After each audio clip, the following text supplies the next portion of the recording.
Well, to look at the government's initiative, I'm joined now in the studio by Michèle Biss. She is Legal Education and Outreach Coordinator with the group Canada Without Poverty. Thanks for coming in. Thank you for having me. You were actually at the Minister's press conference, and I heard you actually even asking questions of the Minister. First question, what do you make of today's announcement? Right. Well, this is in many ways an echoing of the announcement from August. The announcement in August was about a poverty reduction strategy. In fact, Canada's very first national poverty reduction strategy. What the announcement was today was about the bill that will secure the poverty reduction strategy in legislation.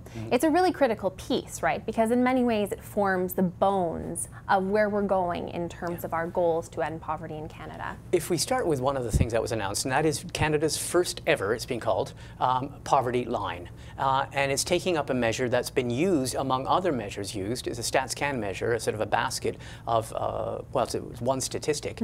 You're in the business of measuring poverty. What difference does this make that we're going to have now one standardized? Right.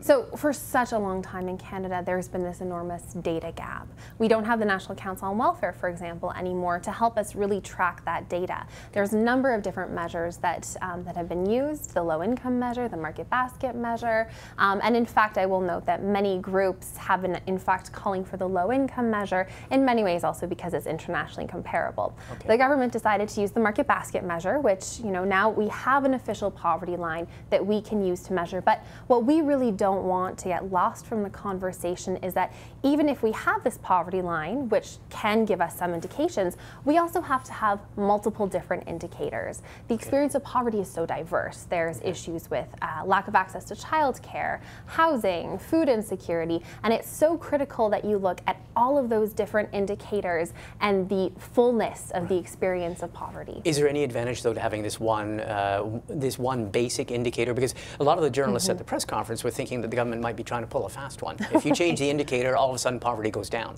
Right. Is there a benefit to having one? Right. Well, I mean, in many ways, having one poverty line, having one measurement absolutely can help us have an evidence-based perspective on where we've been, where we're going to. But one of the concerns, of course, is that the low-income measure that a number of governments, a number of civil society organizations in Canada is going to show a number of 4.8 million people in poverty. And then using the market basket measure, it's a lower number because it's calculated in a slightly different way. So we are going to see that change, but there is value still in having a measurement. But we always qualify this by saying as long as it's used among different indicators, and particularly those indicators that allow us to hear directly from people experiencing poverty through something like a claiming mechanism. Okay, now another announcement. Some people might think, well, this is just bureaucracy. There's going to be a council which will actually report to the government on poverty. How important is that? A council could be a really critical piece of making the government accountable through this strategy. One thing that we've called for again and again is not just a poverty strategy or poverty legislation, but rights-based poverty strategy and legislation. And a really key part of a human rights-based approach to poverty is having some sort of ability for people with lived experience of poverty to identify systemic discrimination, for claims to be made to the government about where the holes are, where our system doesn't step up to the plate. And so this council, there is an opportunity to not just measure the poverty strategy and be accountable that way, but also perhaps to set up some sort of claiming mechanism to allow individuals in Canada to finally have their voices heard. The government has not gone far enough to say that they will establish a claiming mechanism through this council, but there is kind of a door open there for us to be able to build a really strong council to really keep the government accountable. So in many ways, it's one of the most critical pieces of having a human rights-based strategy and legislation. And without doubt, the biggest headline is when the government has committed to these two benchmarks. Now, the government is committed to reducing poverty by 20% over 2015 levels by 2020 and by 50% by 2030. Let's look at 2020. Has a lot of that work already been done? Because the minister mentioned 600,000 people who will be lifted out of poverty because of the Canada Child Benefit. So has a lot of the first benchmark already been achieved? Right, and that's a very, very astute observation, and one that you might see as well within the poverty reduction strategy released in August. There was a lot of a replay of the greatest hits policy since So are they getting the easy 2015. stuff out of the door already? In many ways, right? It's a repackaging of some of the great policies, and many of them are great, that have come out, but nevertheless, it is a repackaging of many policies that we have already seen. So things like the Canada Child Benefit, old age security.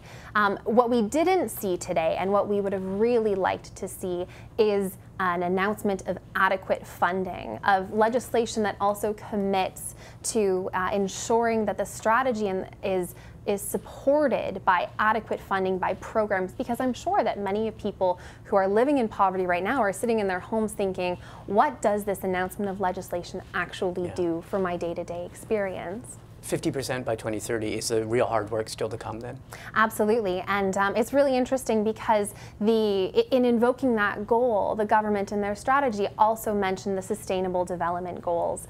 And the Sustainable Development Goals, which are international commitments that Canada has signed on to among many other countries, actually require us to pledge to a goal of no poverty by 2030. There is a sub-goal under there to reduce poverty by at least 50% by 2030. So we have technically committed to the goal, albeit a sub-goal. And one thing I will mention is, knowing that Canada has a very high gross domestic product, it is a little bit disappointing that we didn't aim actually a little bit higher to that goal to end poverty by 2030. Okay, Michèle Biss, thank you very much for coming in. We'll track this issue. Thank you. Excellent, thank you.